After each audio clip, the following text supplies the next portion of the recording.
What I was thinking about for me is that the way Jiu-Jitsu is going to go, what's it going to evolve into? The difference between gi and no gi.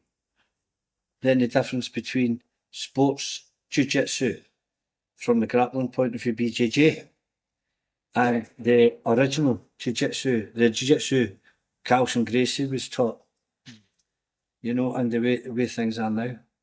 So we've got Japanese Jiu-Jitsu. From that came Judo. Yeah. And from that came Brazilian Jiu-Jitsu, am I right? Is that the... Yeah. So that should be the basics of it. Because some people Japanese Jiu-Jitsu come first, then Jigoro Kano started the Judo. Then from that's really what Brazilian Jiu-Jitsu originally was.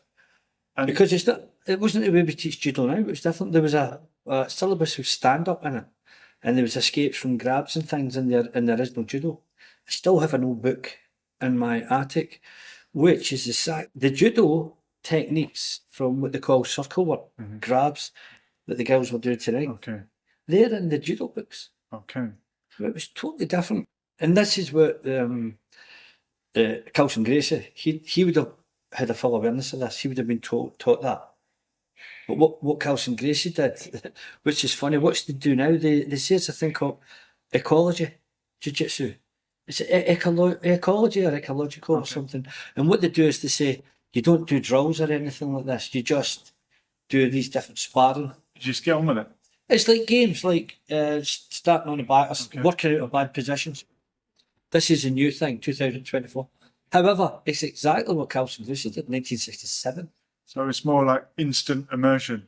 Some people teach languages like this. You just get on with it. You just start speaking. You just start listening to it, and you'll pick it up rather than learning it piece by piece. So when did this no-gi come about? Well, I've not been an expert on it, but I can only tell you my opinion. So I started with Japanese Jiu-Jitsu because I could not find a Brazilian Jiu-Jitsu place. When I started, there was no internet. We never had all the information now. Were you looking for a Brazilian Jiu-Jitsu? I wanted, because I saw the original UFC one and I thought, well, this is interesting. Because up to that stage, everything was stand up.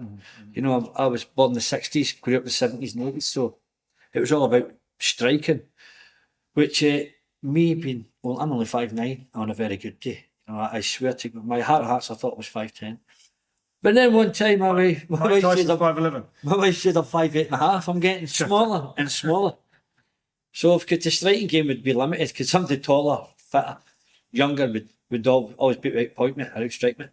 But when I saw the UFC, I thought, this is fascinating. But the more you get into it, the more you see it's not really what they're doing now. A lot of people are just learning the sports BJJ. So some blue belts, purple belts have never encountered a kick or a punch. Now, today, 2024, when they talk about this new way of doing jiu-jitsu where they don't drill, etc. As I say, Carlson Gracie was doing that, 1967. Now, he was taught a syllabus which would look like a classic, like for instance, Anglo-Japanese Jiu-Jitsu. Used to teach in Twickenham, still do. Anglo-Japanese Jiu-Jitsu. Now, the guy, Frank Perry, Sensei Perry, the school where I learnt my Japanese Jiu-Jitsu, that was basically, because you had stand-ups, you get kicks, you get punches, you've got the grabs, etc. in Japanese Jiu-Jitsu. The more I learn and the books that I've read and the videos I've seen and the clips, that was what the Gracies were doing. That's what Maeda was showing the Gracies. Well, if Maeda even did show the Gracies. So Carlson Gracie knew that, which I would call, in a sense, like what we're teaching the girls tonight, self-defence. Now, Carlson Gracie never taught any men that self-defence. He taught them what people would think was this ecological stuff, where you would go in and you'd basically fight. But you might start in a bad position. And as far as I know, Carlson Gracie never taught hundreds and hundreds of techniques.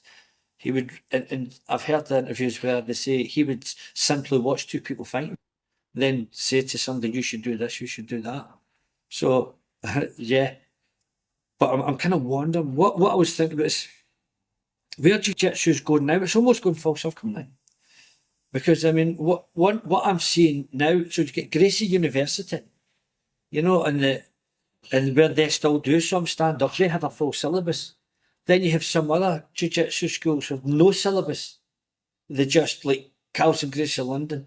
You know what I mean? You can do Muay Thai there, you can do MMA there, you could do judo there. They offer it. They have everything. You know, they have everything, but and they'll say specialise on these areas. Don't just go to an MMA class. You know, but I love jiu-jitsu. I love the full jiu-jitsu, and I think it's a mistake to just concentrate on sport. You know, you need to know how to avoid the kicks, the punches, etc. I think to be a fully accomplished martial artist, you should bear that in mind. Well, thanks very much for the chat. You're welcome. You're welcome, sir. Nice one.